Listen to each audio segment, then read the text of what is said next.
Hello guys, welcome back to my YouTube channel. आज हम जैसे ऑन पेज का टास्क हमारा जो भी चेकलिस्ट थी वो ख़त्म हो चुकी है। तो आज से हम गूगल सर्च कंसोल को स्टार्ट करेंगे, जो बहुत ही इम्पोर्टेंट हमारा होता है हमारे एसईओ में। जो बेसिकली हमारी जो वेबसाइट की परफॉर्मेंस होती है सब वहीं पे ही दिखाता है। और यहाँ से आपको पता चलता है कि जो यूज़र्स है वो हमारी वेबसाइट पे कितने क्लिक्स लेके आ रहा है, कितने इंप्रेशंस हमारी वेबसाइट के बन रहे हैं, कितना सीटीआर बनना है हमारी वेबसाइट का। वो सारी चीज़ें हमारी सर्च कंसोल में दिखाता है। ओवरव्यू जो है उसमें बेसिकली ये दिखा रहा है कि कवरेज उसमें है 0 pages with errors and 12 valid pages. इसका मतलब है कि मेरे कोई भी पेजेस ऐसे नहीं है जिन पर कुछ भी एरर हो, इसलिए वो 0 दिखा रहा है। और 12 ऐसे वैलिड पेजेस है जो हमारे सही हैं, मतलब अभी तक जितने भी पेजेस है वो मेरे सही हैं। ये है experience, mobile usability, page experience, core web vital.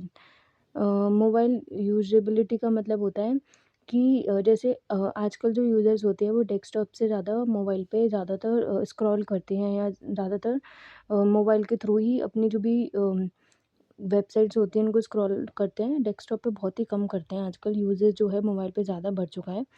तो उसमें दिखा रहा है कि 2 जो मेरे पेजेस हैं वो गुड हैं और बाकी फेलिंग में तो अभी भी कोई नहीं है। और पेज एक्सपीरियंस का मतलब मोबाइल और डेस्कटॉप पे अभी कोई डाटा इतना कलेक्ट हुआ नहीं है।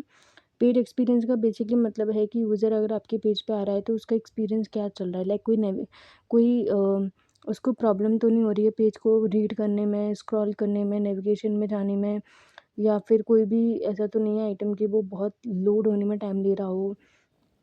कोर वेब वाइटल बेसिकली हमारी स्पीड को बोलते हैं कि हमारी जो वेबसाइट की स्पीड है वो सही है कि नहीं है, कि हमारे जो इसमें एलिमेंट्स लगे हुए हैं एनिमेशंस के थ्रू वो ओपन हो रहे हैं कि नहीं हो रहे हैं, कहीं उनमें ज़्यादा टाइम तो नहीं लग रहा है। ये हमारे कोर वेब वाइटल के इंपॉर्टेंट फैक्टर्स होते हैं। और कोर वेब वाइटल एक बहुत बड़ा ही टॉपिक है जिसको हमें सेपरेटली उसको रीड करना होगा। जब भी हम पेज स्पीड टेस्ट करते हैं तो उसमें कोर वेब वाइटल की काफ़ी सारी चीज़ें आती है, जैसे लार्ज एलसीपी करके।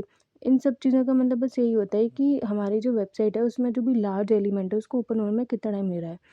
तो कुछ फिगर्स होते हैं जो वो रेड में और ग्रीन में दिखाता है, तो अगर जो भी रेड फिगर्स में हों उनको आपको रिजॉल्व करना है ताकि जो यूज़र है आपके पेज पे जल्दी से जल्दी स्क्रॉल आउट कर सके और अपनी जो भी एक्टिविटी है परफॉर्म करने आए वो उसको कर सके।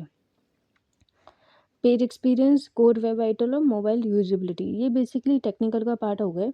बट जैसे मैंने बताया कि जो गूगल सर्च कंसोल होता है वो हमारी वेबसाइट की ओवरऑल परफॉर्मेंस को बताता है, जिसमें हमारी वेबसाइट के जो भी इंप्रेशंस या क्लिक्स थे, पेज का एक्सपीरियंस क्या है, उसका कोर वेब वाइटल क्या है, कितने पेजेस उसमें इंडेक्स हो चुके हैं, कितने नहीं हुए हैं, हमारी बैकलिंक्स वगैरह के बारे में भी डाटा दे देता है।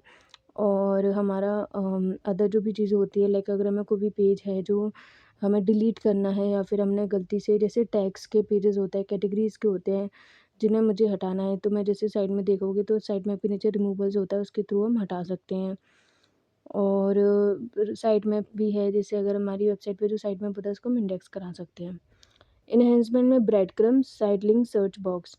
ब्रेड क्रम्ब का मतलब होता है कि जैसे ईज़ी नेविगेशन दिखाने के लिए यूज़र्स को, जो हम एरो एरो वाइज़ में दिखाते हैं।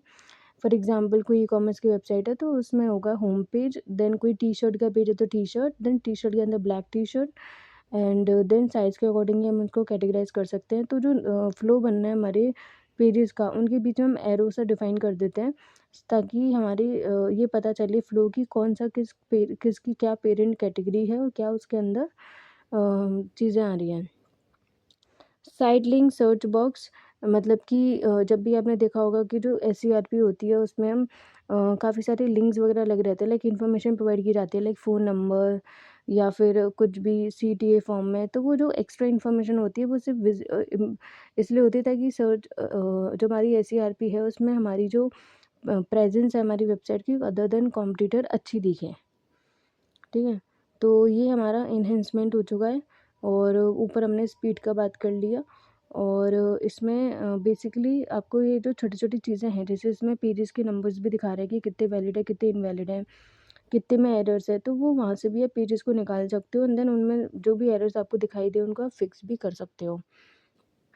इनका मेन कंसर्न बस यही होता है कि वेबसाइट ओवरऑल अच्छी परफॉर्म करे, ताकि यूज़र्स को अपना जो भी हमारा जो मोटिव है वेबसाइट बनाने का और यूज़र्स को दिखाने का कि लाइक आप हमारी सर्विसेज लीजिए, या हमारा जो भी मोटिव है वो पूरा फुलफ़िल होना चाहिए।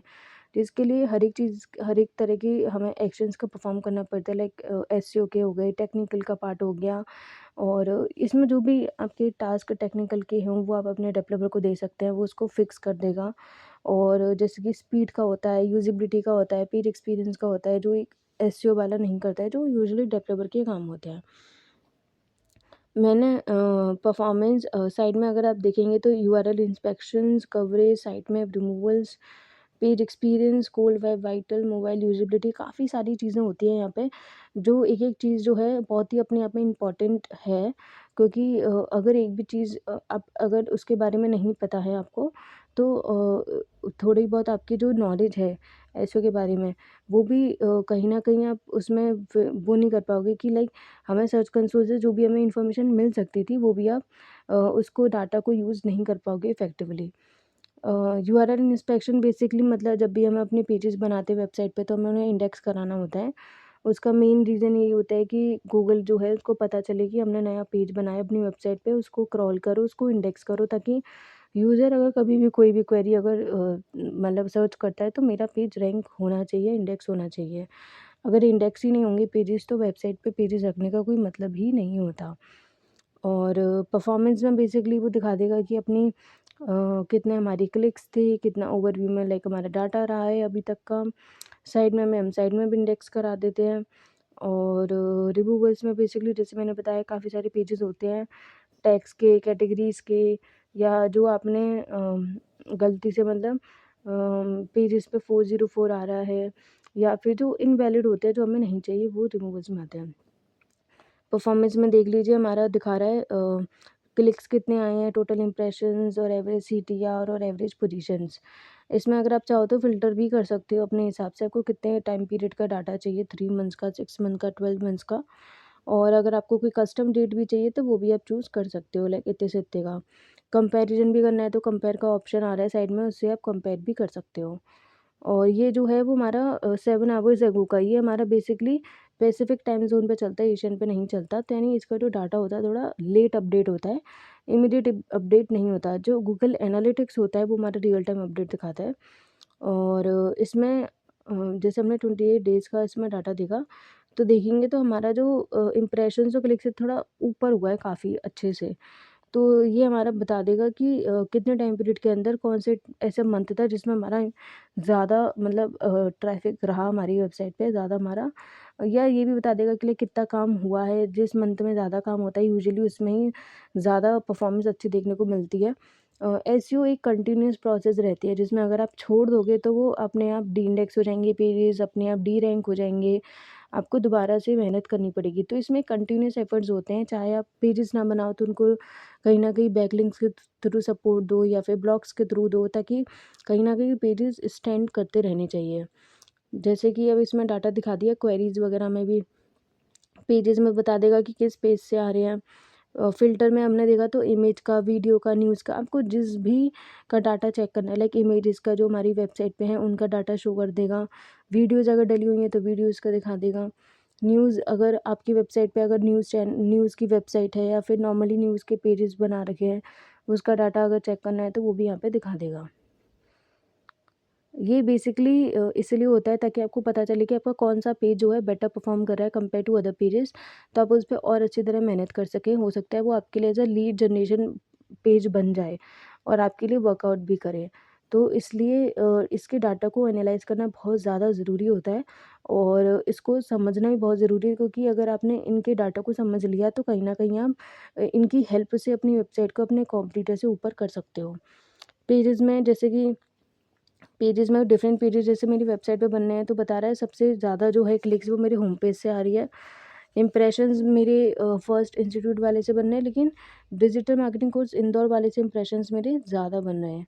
सीटीआर देखा जाए तो होम पेज का ज़्यादा है, मतलब अगर कोई यूज़र अगर होम पेज पे आ रहा है तो वहाँ से वो ज़्यादा क्लिक हो रहा है। यू मेन इसका रीज़न ये भी हो सकता है कि लाइक हो सकता है वो अदर पेजेज़ को स्क्रॉल करने के लिए भी कर रहा हो सकता है कि कोई एक्शन करने के लिए भी वो ले रहा हो, ये डिपेंड कर सकता है। पर लेकिन पेजेस वाइज यानी इंडिविजुअल पेजेस वाइज बता देगा कि किस पेज से ज़्यादा बेनिफिट हो रहा है आपको। कंट्रीज़ वाइज भी डाटा दिखाता है, डिवाइसेस वाइज भी, सर्च अपीयरेंस वाइज भी और डेट वाइज भी। इनका बस मेन मतलब इनका जो मेन कंसर्न होता है वो ये होता है कि आपको पता चले कि कंट्री वाइज भी और मतलब अदर डिफरेंट वेज में कि आपको कहाँ से एक्चुअली डाटा या जो है आपको परफॉर्मेंस आ रही है आपकी वेबसाइट पे। अगर आपको अभी भी इसमें कुछ भी लाइक डाउट्स वगैरह हों तो आप इनमें डीपली अगर इनको स्टडी करेंगे, लाइक कंसोल में जाके एक एक चीज़ को देखेंगे, तो आपको पता चलेगा कि इनका आप कैसे यूजेस कर सकते हो। लाइक जो मैंने आपको क्वेरीज दिखाई थी, तो क्वेरीज में भी आपको दिख रहा होगा कि उसमें काफ़ी सारी मल्टीपल क्वेरीज होती हैं। तो वो बेसिकली क्या होती हैं कि जैसे अपने वेबसाइट पे डिफरेंट पेजेस होते हैं, डिफरेंट कीवर्ड टारगेट किए होते हैं, तो उन्हीं से कहीं ना कहीं लिंक होके अदर क्वेरीज जनरेट हो जाती है, कभी कभी ब्लॉग से भी हो जाती हैं, तो उनकी भी आप हेल्प ले सकते हो। अब जैसे कि यहाँ पे रैंकिंग और पोजीशंस भी दिखा रहा है, मतलब अभी ये पेज जो है कितने पे रैंक कर रहा है ये भी दिखाता है, बट ये इतना एग्जैक्ट नहीं दिखाता है, आपको फिर भी मैनुअली उसको चेक करना ही पड़ेगा, क्योंकि इस पर आप पूरा ट्रस्ट नहीं कर सकते इस चीज़ के लिए, तो क्योंकि ये थोड़ा अपडेटेड कम होता है। Query based, page wise, country wise, device wise, अगर आपका अपना जो डाटा है उसको फ़िल्टर आउट करना है कि मुझे चेक करना है कि किस कंट्री से मुझे ज़्यादा परफॉर्मेंस आ रही है या ज़्यादा ट्रैफिक आ रहा है, तो या डिवाइस वाइज क्लिक मोबाइल से या फिर डेस्कटॉप से या टैबलेट से, वो भी आप यहाँ पे चेक कर सकते हो। इन डाटा को चेक करने से बस ये आपको पता चलेगा कि लाइक फॉर एग्जांपल आपने जो कंट्री टारगेट करी है, अगर उसके बियॉन्ड कोई ऐसी लोकेशन से आ रही है जहाँ पे आपको करना ही नहीं है अपना बिजनेस और वो आपके लिए इनवैलिड क्वेरीज हैं, तो कहीं ना कहीं आप अपनी वेबसाइट पे एक सिक्योरिटी पर्पज़ के लिए कोई रिकैप्चा लगा सकते हो कुछ, या फिल्टर आउट कर सकते हो कि मुझे इन यहाँ से जो क्वेरीज आती है इनको अवॉइड करना है, और ताकि वो स्पैमिंग वगैरह जो है कम हो जाए आपकी वेबसाइट पे। और डिवाइस वाइज की लाइक आपको ये पता चल जाएगा कि मोबाइल पे आपके ज़्यादा यूज़र्स हैं कि आपके डेस्कटॉप पे। तो अगर आपको मोबाइल से ज़्यादा आ रहे होंगे तो आप अपनी वो मोबाइल के वर्जन पे चेक कर सकते हैं अपनी फुल वेबसाइट को, कि और उसको कैसे बेटर बना सकते हैं, या जो एग्जिस्टिंग है उसमें कोई एरर तो नहीं है, ताकि आप उसको फिक्स कर सकें। इसमें हमने क्लिक्स, इम्प्रेशंस, पेजेस वाइज हमने देख लिया कि लाइक कैसे इम्प्रेशंस वगैरह आ रहे हैं इसमें। CTR का बेसिकली मतलब होता है कि जितनी इम्प्रेशंस आपके बने उसमें यूज़र ने जितना क्लिक करा उसके ऊपर का रेशो हमारा CTR बनता है, क्लिक थ्रू रेट। कि इम्प्रेशंस का मतलब नंबर ऑफ़ टाइम्स आपकी वेबसाइट जो है वो शो हो रही है SCRP में, तो वो होता है हमारा इम्प्रेशंस। और क्लिक्स का मतलब जितनी बार इम्प्रेशंस आ रहे हैं वेबसाइट के उसमें से क्लिक कितनी बार कर रहा है यूज़र, तो वो जो रेशो होता है वो हमारा CTR कहा जाता है। पोजीशन में भी इसकी रैंकिंग दिखा रहा है कि लाइक ये कौन से पेज पे स्टैंड कर रहा है। 67 दिखा रहा है, इसका मतलब कहीं ना कहीं वो 6-7 पेज पे ही मेंशन होगा। बट जैसे मैंने बोला कि इसमें रियल डाटा फैच नहीं होता है, तो आप इनको भरोसा ना करें और अपना खुद मैनुअली ही चेक करें इसको। सर्च अपीयरेंस वाइज में, डेट्स में, डिवाइसेस में, सर्च अपीयरेंस तो बेसिकली होती है कि लाइक इमेज की फॉर्म में या फिर वीडियो की फॉर्म में या फिर नॉर्मल ऑर्गेनिक फॉर्म में, ये सारे डिफरेंट वेज हो जाते हैं। हमने लास्ट 28 डेज़ का डाटा लिया है जिसमें हम चेक कर रहे हैं क्वेरी जो जो बनी है, इम्प्रेशन जो जो बनी हैं। लाइक मैंने सिर्फ अगर एक कीवर्ड टारगेट किया होगा, डिजिटल मार्केटिंग कोर्स इंदौर, देर अपने आप ही उससे डिफरेंट हमारे बन गए क्वेरीज कि like digital marketing course in Indore, digital marketing courses Indore, digital marketing training in Indore, best digital marketing institute इन इंदौर। ये मल्टीपल क्वेरीज अपने आप ही जनरेट हो जाती है, और मैंने पेज स्पेसिफिक फ़िल्टर आउट किया है ताकि मुझे पता चले उस स्पेसिफिक पेज पे सबसे ज़्यादा इंप्रेशंस किस कीवर्ड पे बनने हैं, और वो किस कीवर्ड पे मतलब ज़्यादा अच्छा परफॉर्म कर रहा है, ताकि मैं अगर कुछ भी स्ट्रेटेजी चेंज भी करनी है तो मैं उसमें चेंज कर सकती हूँ। ये बहुत अच्छा तरीका हो सकता है आपको ये जानने का कि आपने जो कीवर्ड भी सेलेक्ट किया था कीवर्ड रिसर्च करते टाइम, वो सही परफ़ॉर्म कर रहा है कि नहीं कर रहा है, या फिर आपको दूसरा कोई चूज़ करना था जहाँ पे अगर आपने अभी भी अगर कोई कीवर्ड देखा इसको, तो आप मेटा टैग में तो चेंज ना करें, पर हाँ, कंटेंट के अंदर अगर उसका यूजेस नहीं है तो उसके यूजेस को बढ़ा सकते हैं, और ब्लॉग्स वगैरह के लिए भी हेल्प ले सकते हैं कहीं न कहीं यहाँ से। जो क्वेरीज़ होती हैं उनमें सिर्फ नॉर्मल लॉन्ग टेल कीवर्ड की क्वेरीज़ नहीं बनती, क्वेश्चन फॉर्मेट की भी क्वेरीज़ बनती हैं। तो आप उनसे भी कहीं न कहीं हेल्प लेके ब्लॉग्स वगैरह भी राइट कर सकते हो। इसमें digital marketing training courses, institute best in Indore, certification course, ये एक्चुअली बस यही बता रहा है कि कितनी अदर एक्सपेक्ट या फॉर्म्स हैं जिसमें आपका जो कंटेंट है वो शो हो रहा है एससीआरपी पे। वैसे तो अच्छी बात होती है कि जितनी ज़्यादा क्वेरीज़ बन रही हैं हमारे पेज के रिलेटेड हमारी एससीआरपी में, उतने ज़्यादा चांसेस होते हैं कि कहीं न कहीं किसी न किसी क्वेरी के थ्रू यूज़र हमारी वेबसाइट पे आएगा भी और एक्शन करेगा भी। तो इसके लिए यही सही रहेगा कि आप अपनी जो भी मान के चलिए कोई आपका पेज है जो परफ़ॉर्म नहीं कर रहा है, तो आप उसका भी डाटा यहाँ ट्रैक कर सकते हो कि मैं और क्या इसमें परफ़ॉर्म मतलब कीवर्ड को यूज़ करके इसको परफ़ॉर्म करवा सकता हूँ, और क्या ऐसा है मैंने कीवर्ड ले लिया जो मतलब अच्छा वर्क नहीं कर रहा है। और इसमें बेसिकली क्वेरीज़ वैसे तो यही बताता है कि जो हमने ऑलरेडी कीवर्ड ले रखे होते हैं उन्हीं के बेसिस पे ही जनरेट करता है। बट इम्प्रेशंस और क्लिक्स को देख के आप उनको थोड़ा बहुत चेंज कर सकते हो।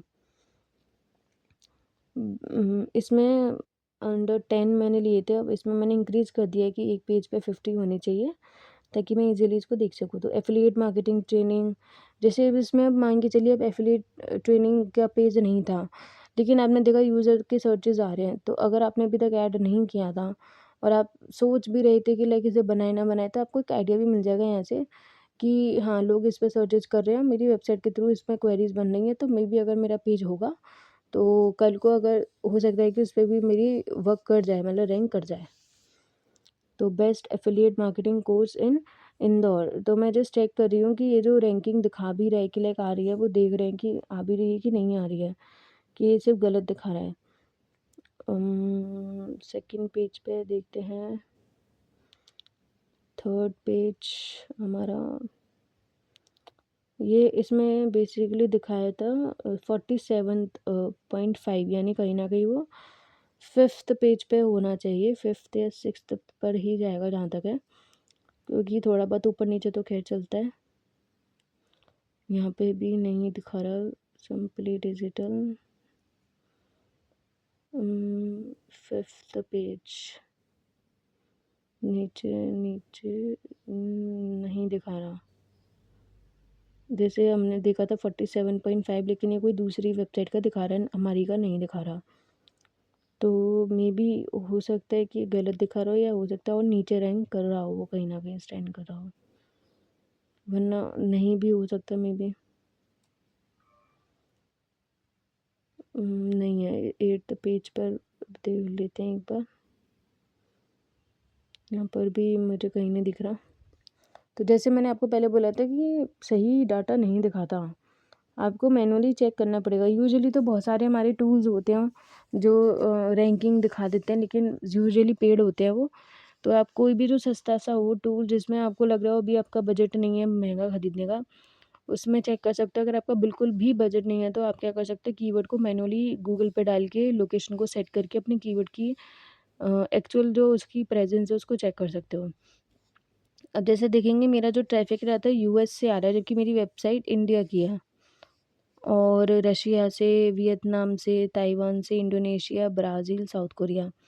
जबकि जो अदर कंट्रीज़ होती हैं उनमें तो हम टारगेटिंग भी नहीं करते, लेकिन फिर भी वो आती है। वो इसलिए क्योंकि कहीं न कहीं हमारा जो डोमेन है वो है तो गूगल पर ही, तो सर्चेज़ तो हर तरफ से ही आ सकते हैं। मतलब हो सकता है कोई भी आईपी का यूज़ करके इंडिया में ही सर्च कर रहा हो, तो ये भी फैक्ट हो सकता है, जिसकी वजह से सर्चेज़ बन रहे हैं लाइक हमारे कंट्री वाइज़, क्योंकि हमारा जो मेन ट्रैफ़िक था हम चाहते थे इंडिया से आए, लेकिन वो आ कहाँ से रहा है, यूएसए से आ रहा है और रशिया से। इंडिया से तो यूजुअली अगर वो आ भी रहा है थोड़ा बहुत, तो वो डायरेक्ट भी हो जाता है, लाइक हम खुद ही सर्च करते हैं, अपनी वेबसाइट को वर्क करते हैं, मल्टीपल टाइम्स ओपन करते हैं, तो वो हमारा डाटा भी इंक्लूड कर लेता है।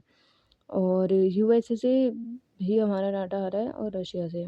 उसमें क्लिक्स लेकिन हमारे इंडिया से ही हैं, क्योंकि ऑब्वियसली हम इंडिया से ही ज़्यादातर वर्क कर रहे हैं, तो इसकी वजह से वो बस ये है कि इम्प्रेशंस बना रहा है। वो इसलिए भी हो सकता है लाइक आपने कोई अपनी वेबसाइट पे कोई लोकेशन टारगेट करी हो जहाँ आउटसाइड इंडिया हो, या फिर डोमेन डॉट कॉम का है तो मे बी हो सकता है कि पूरे ऑल ओवर में वो रैंक करता है, तो इसलिए उसका भी डाटा फेच करता है ये। एनालिटिक्स रियल टाइम में डाटा दिखाता है कि लेकिन जो कंसोल होता है वो हमारा रियल टाइम नहीं दिखाता है। इसकी पोजीशंस भी दिखा रहा है, सीटीआर भी दिखा रहा है। सीटीआर इंडिया पे ही ज़्यादा है, ऑब्वियसली वो इंडिया पे ही होगा क्योंकि हम क्लिक्स वगैरह इंडिया पे ही ज़्यादा करते हैं, तो और हमारा जो काम भी है वो इंडिया से ही है, और हमारी जो टारगेटिंग ऑडियंस है वो भी हमारी इंडिया की है। तो हमारा मेन तो यही रहेगा कि इंडिया से ही आए। वैसे तो हमारी जो सर्विस है वो ऑनलाइन सर्विसेज है। अगर फिज़िकल होती तो जैसे अगर हम ऑन साइट ट्रेनिंग भी देते हैं और ऑनलाइन भी देते हैं तो भी कहीं न कहीं चल जाएगा। लेकिन अगर आप फिज़िकल ही देते हैं तो आपके लिए ये डाटा कुछ भी काम का नहीं होगा जो यूएस या अदर कंट्री से आ रहा है। क्योंकि कौन ही बाहर से आके आपकी कोई कोचिंग लेना चाहेगा। को आपको यूजुअली अगर आपका कोई कोर्स है जो आप ऑनलाइन प्रोवाइड करते हो 3 मंथ्स का, 6 मंथ का, तो वहाँ पे आप फिर भी प्रोवाइड कर सकते हो इन चीज़ों को। सर्च अपीयरेंस हो गया, कंट्रीज़ हो गई, हमारा डिवाइसेज़ हो गए, डेट्स, पेजेस, क्वेरीज़। तो आई होप कि आपको ये समझ में आ रहा होगा कि कंसोल को समझना कितना इम्पोर्टेंट है। इसका जो डाटा होता है कितना यूज़फुल हो सकता है आपके लिए, आपकी वेबसाइट के लिए, अगर आप इसको ढंग से स्टडी करो, ढंग से जानो कि इसमें जो डाटा है वो आपके लिए कैसे यूज़फुल हो सकता है, या आप इसको कैसे यूज़ कर सकते हो अपनी वेबसाइट को और बेटर करने के लिए। तो इन इन अपनी वेबसाइट पे अगर आपने अभी तक कंसोल का डाटा इतना डीपली में रिसर्च नहीं किया है तो आपको शुरू करना चाहिए, और इंडेक्सिंग वगैरह, परफॉर्मेंस को एनालिसिस करना, और इससे ये भी पता चलेगा कि आपका जो काम है वो अच्छा वर्क कर रहा है कि नहीं कर रहा है। आपको अपनी स्ट्रैटेजी चेंज करने की ज़रूरत है। तो हर एक चीज़ अपने आप में कहीं न कहीं लिंक्ड होती है। तो आप इसमें चेक कर सकते हो कि लाइक डिवाइसेज़ में जैसे उसने दिखाया कि डेस्कटॉप से इसका ज़्यादा ट्रैफ़िक आ रहा है, लाइक इम्प्रेशंस बनने रादर देन मोबाइल। तो आपके लिए डेस्कटॉप ज़्यादा अच्छा वर्क करेगा, ना कि मोबाइल वर्ज़न। क्योंकि यूज़र यूजुअली आपकी जो सर्विस है वो डेस्कटॉप में ज़्यादा सर्च कर रहा है कंपेयर टू मोबाइल। तो इसमें डिवाइसेस वाइज़ भी आपको इन्फॉर्मेशन मिल गई, and then search appearance wise और पेजेस वाइज़, क्वेरीज़ वाइज़। तो इसको आप डिफरेंट वेज़ में यूज़ कर सकते हैं अपनी वेबसाइट में एनालिसिस करने के लिए कि आपको अपने लिए कैसे वर्क करवाना है, अपनी वेबसाइट को रैंक करवाना है। फोर्थ में नहीं है हमारा पेज, कहीं भी स्टैंड नहीं कर रहा, और फिफ्थ में भी कहीं न कहीं नहीं कर रहा। जैसे कि पहले ये मैंने बताया कि इसकी जो रैंकिंग होती है उस पे भरोसा ना करें, गिरा। फर्स्ट पर है हमारा, और ये दिखा रहा है हमारा 67 समथिंग पे, और तो दिखा तो दिया इसने, बट वो ये कि कंफर्म करने के लिए आपको दोबारा रीचेक करना ही पड़ेगा इसको।